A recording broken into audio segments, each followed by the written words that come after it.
Welcome to our video on SIP trunking termination, and today we're going to be covering the good, the bad, and the ugly.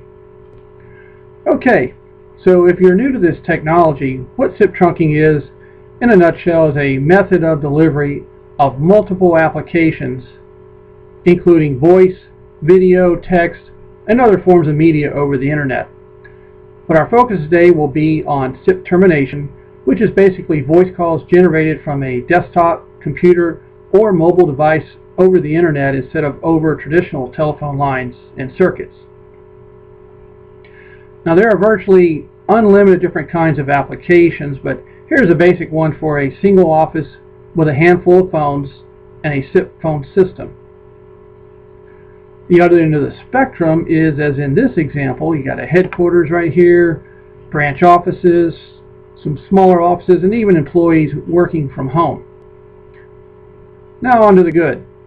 The good with SIP trunking termination is whether your calls are manually dialed or if you have a dialer, you can more easily make your organization appear to have a local presence anywhere in the U.S. or the world for that matter, with inexpensive numbers called DIDs for just about any market you want to do business in.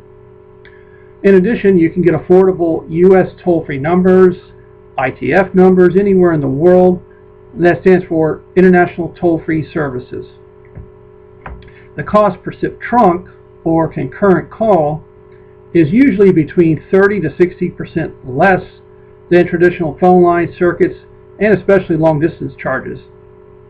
The other benefit is expanding your presence will increase your revenue and profits. Now, in this bill copy example, the DID usage here is on a PRI, and it averages out to about 3.7 cents a minute, and we typically see even higher from the large Ma Bells.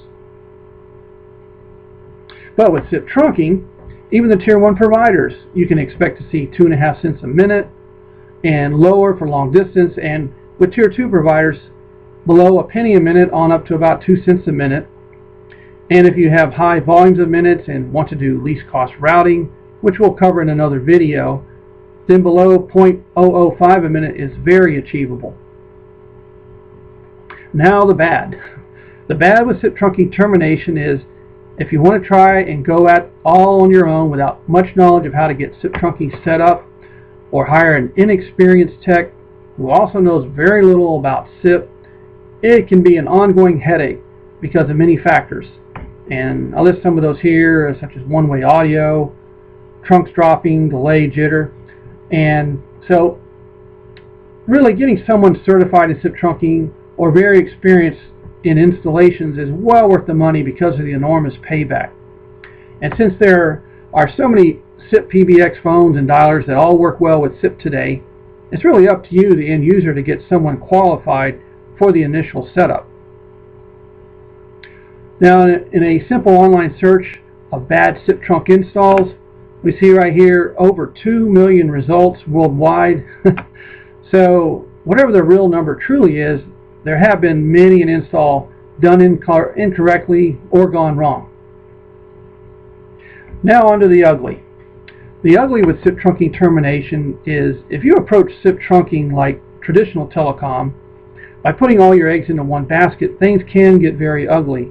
And what I mean by that is, with the old ways of telecom, you usually had one telecom carrier provide all of your services, and rarely did many companies have any redundancy in place because of the costs involved in paying for redundant or dormant T1, PRI, or DS3 circuits. So if you use a startup SIP provider or one that has a few issues now and then, it's really best to have backup carriers. And since SIP trunking redundancy or failover carriers are far less or even no cost at all, it's very wise to have multiple SIP carriers for failover and redundancy. Now the same holds true for having a redundant ISP in case your internet were to ever go down for the same reasons. But if you have dedicated circuits which rarely go down, then an inexpensive broadband solution for the short time you might ever have an outage is very justifiable. Now the uptime with traditional telecom is what's known as 5 nines, But SIP is quickly catching up to legacy telecom circuits. And we're seeing SIP trunking carriers have SLAs as high as 4 nines of service, and many properly installed SIP solutions are seeing the same level of uptime. Well, that about sums up our video today. So if you would like to learn more about SIP trunking or would like help getting set up for SIP trunking, please watch our other videos, or you can contact us at our information here. Thanks for joining us today.